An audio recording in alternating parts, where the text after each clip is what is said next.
Demain nous appartient, spoilé, 2. Qui a choqué Noah. Le clan Delcourt-Bertrand est sous le choc après la mort de Noah dans Demain nous appartient. Anna redoute le pire pour Barr en juillet 2022 sur TF1. Ce mardi 12 juillet 2022 à 19h15, TF1 proposera un nouvel épisode inédit de Demain nous appartient. La série d'Ingrid Chauvin sera le théâtre d'une tragédie.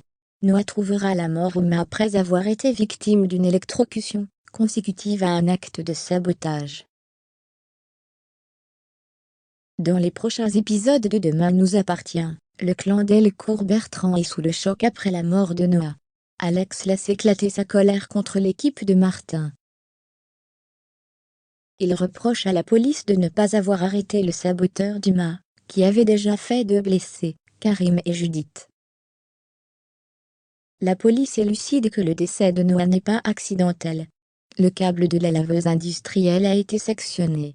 Suite à un témoignage de Jordan, Barr fait office de suspect.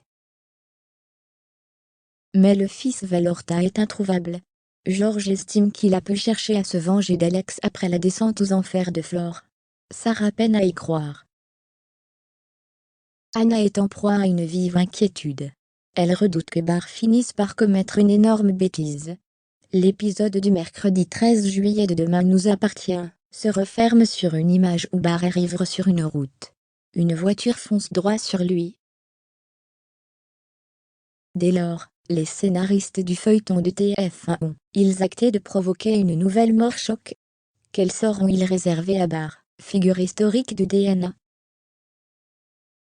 Que ses fans se rassurent, Barr ne va pas mourir dans Demain nous appartient.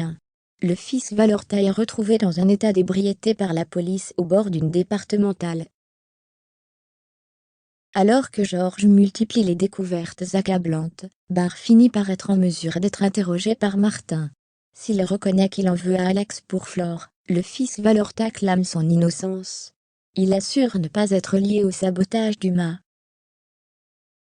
Demain nous appartient est à retrouver du lundi au vendredi à 19h15 sur TF1.